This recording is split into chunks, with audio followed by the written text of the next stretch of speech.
Hello everyone, मैं हूं दिव्या, आपकी पब्लिक स्पीकिंग कोच। एक बात बताइए, आपने कितनी प्रेजेंटेशंस देखी होंगी जहां स्पीकर्स सिर्फ डेटाज और फैक्ट्स डिलीवर करते हैं, जो कि बहुत सारी ऑडियंस को बोरिंग लगता है, राइट? और आपको कितनी कहानियां ऐसी याद रह जाती हैं जो आपने बचपन में सुनी थी या फिर किसी स्पीच में सुनी थी किसी से, वो शायद सारी आपको याद होगी।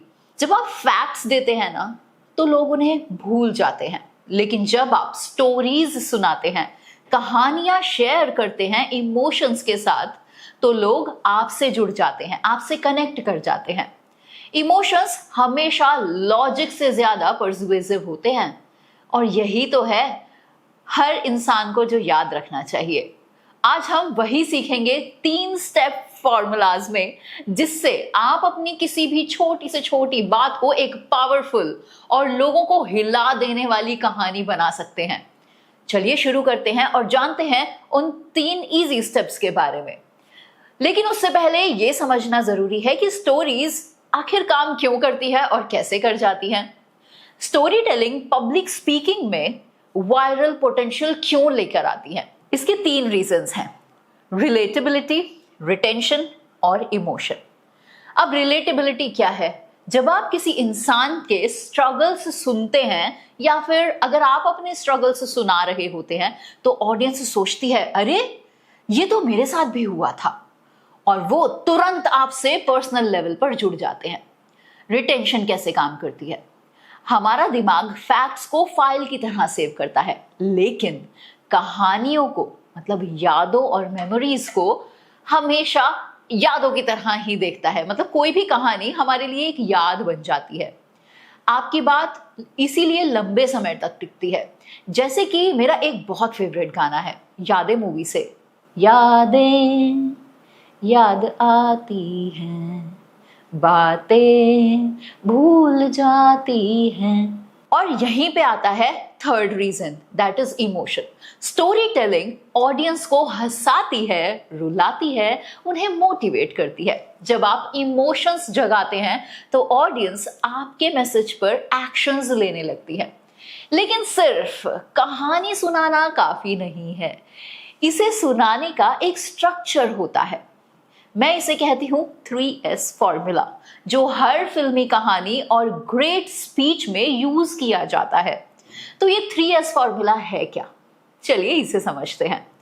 3S फॉर्मूला में यूज किया जाता है सबसे पहले सेटअप, फिर स्ट्रगल, और उसके बाद आता है कोई सोल्यूशन।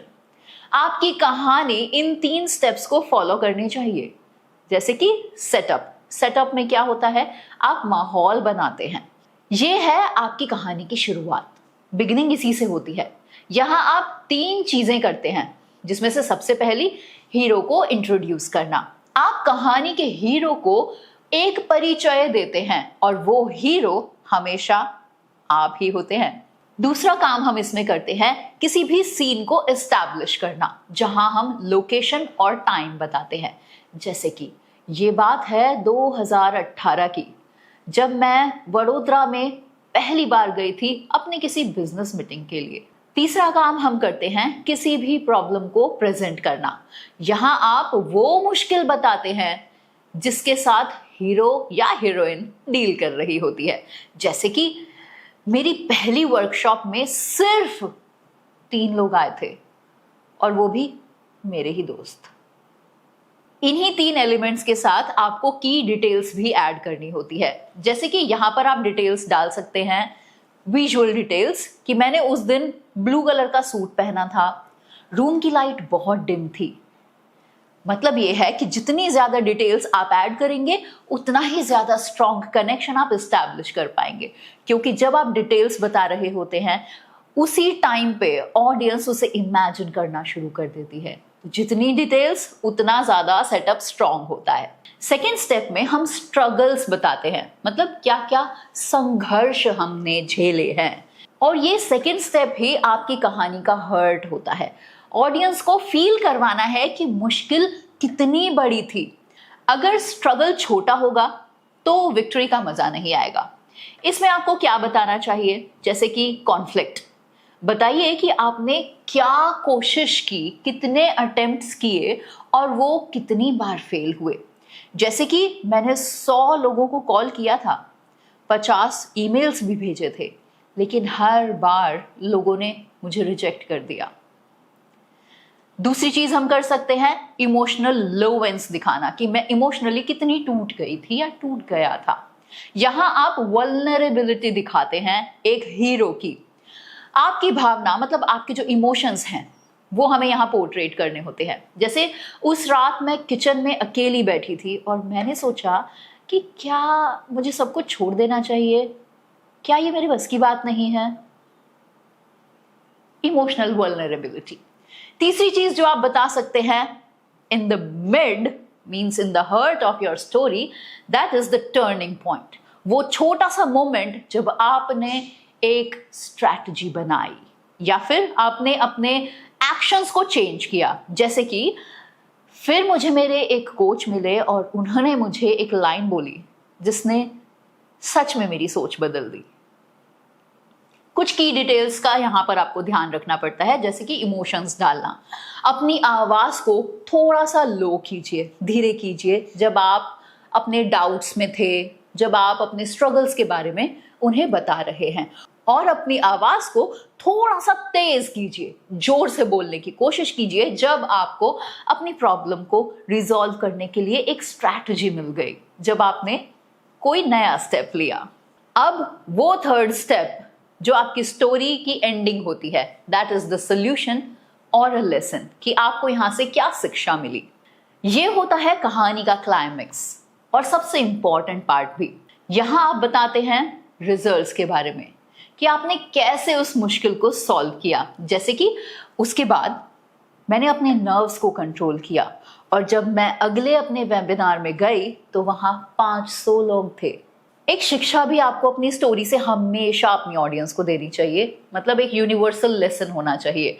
जब आपको एक्सप्लेन करना होता है कि आपकी ऑडियंस के लिए इसमें क्या है, जैसे कि तो दोस्तों मेरी कहानी से लेसन ये मैं आपको देना चाहूंगी कि सेल्फ डाउट को खत्म करने के लिए, रोकने के लिए एक ही तरीका है जो मैंने अपनाया, जिसे आप समझ सकते हैं या आप अपना सकते हैं। वो ये है कि एक और ट्राई करो। कुछ की डिटेल्स हैं जो आप क्लाइमेक्स में ऐड कर सकते हैं, जैसे कि जब आप लेसन दे रहे हो तो वहां पॉजेस का इस्तेमाल जरूर कीजिए ताकि ऑडियंस उस शिक्षा को ग्रहण कर सके, उन्हें थोड़ा टाइम मिले उसे एब्जॉर्ब करने का, उसे फील करने का। इन्हीं 3 S के साथ मैं आपको डिलीवरी का एक सीक्रेट फॉर्मूला भी बताती हूँ। जब आप अपनी स्टोरी को नरेट कर रहे हैं, डिलीवर कर रहे हैं, तो आपको क्या क्या चीजें ध्यान रखनी है। कहानी का स्ट्रक्चर ठीक हो गया है अब, क्योंकि आप 3S के बारे में जान चुके हैं। अब आती है डिलीवरी की बारी। इन 3 सीक्रेट से आप अपनी कहानी में जान डाल सकते हो। पहला सीक्रेट है यूज द स्पॉटलाइट। जब आप कहानी सुनाते हैं तो आपके साथ कोई और भी था वहां, वो लोग कहानी में होने चाहिए, तो आपको स्पॉटलाइट इफेक्ट देना है उन्हें। अब ये स्पॉटलाइट कैसे की जाएगी? जब आपके फादर ने आपको कुछ कहा था तो आपको उनके वॉइस टोन को इमिटेट करना होगा, उनके जेस्चर्स करने होंगे। इससे आप अपनी ऑडियंस को अपने साथ उस पल में ले जाते हैं, लोग वो चीज महसूस कर पाते हैं। सेकेंड सीक्रेट है सेंसरी डिटेल्स, मतलब पंच इंद्रियां डालना। अपनी कहानी को 5 इंद्रियां मतलब 5 सेंसेस से आपको भरना है। वहां देखिए क्या हो रहा था। विजुअल्स, जैसे कि अंधेरा था, सिर्फ एक बल्ब जल रहा था जिसकी लाइट बहुत डिम थी। वहां सुनाई क्या दे रहा था? That is the auditory. बहुत शोर था या सिर्फ मेरी धड़कन मुझे सुनाई दे रही थी? आपको महसूस क्या हो रहा था? That is the feeling. मेरे हाथ ठंडे पड़ गए थे। आप जितनी ज्यादा डिटेल्स डालेंगे आपकी कहानी उतनी ही ज्यादा रियल साउंड करने लगेगी और लोग उससे इंस्टेंटली कनेक्ट होना शुरू कर देंगे। तीसरा सीक्रेट बताऊं? Powerful pause. हमने वॉइस एक्सरसाइजेस में सीखा था, लास्ट वीडियो यहां से जाके आप देख सकते हैं। कहानी में पॉजेस बहुत जरूरी होते हैं। जब आप कोई इमोशनल लो पॉइंट बता रहे हो, जैसे कि स्ट्रगल, तो उसके बाद एक गहरा सा पॉज लीजिए ऑडियंस को फील करने का मौका तो दीजिए। The silence is the sound of attention. समझिए इस बात को। तो अब आपकी बारी है। स्टोरी टेलिंग कोई टैलेंट नहीं है, ये सिर्फ एक स्किल है जिसे आप प्रैक्टिस से एक्सेल कर सकते हैं। आज हमने 3S फॉर्मूला सीखा। सेटअप, हीरो और समस्या, स्ट्रगल, कॉन्फ्लिक्ट या फिर emotional low, and third S is solution, जहां हमने रिजल्ट और यूनिवर्सल लेसन की बात की। अगर आप अपना बिजनेस बढ़ाना चाहते हैं, ट्रेनिंग्स देना चाहते हैं या फिर जनरल पब्लिक को इंस्पायर ही क्यों ना करना चाहते हो, स्टोरीज के थ्रू आप अपने मैसेज को कन्वे करना सीख जाइए इन 3S का यूज करते हुए। और सिचुएशन चाहे कोई भी हो, जब आपको बोलने का मौका मिल रहा है ना, तो अपने इमोशंस के साथ बोलने की कोशिश कीजिए स्टोरी टेलिंग का यूज करते हुए। And now it's your turn. Comment में मुझे बताइए कि आप अपनी लाइफ के कौन से सबसे बड़े स्ट्रगल्स को 3S फॉर्मूला से एक पावरफुल कहानी में बदलना चाहेंगे।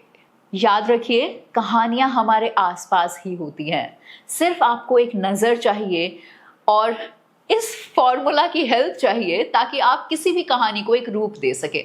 अगर आपको ये वीडियो हेल्पफुल लगी हो तो इसे लोगों के साथ जरूर शेयर कीजिएगा और ऐसे ही पावर पैक्ड वीडियोस के लिए हमें सब्सक्राइब करना मत भूलिएगा। मिलते हैं नेक्स्ट वीडियो में। तब तक के लिए be a good story teller. अपनी कहानी को एक दमदार तरीके से प्रेजेंट करिए।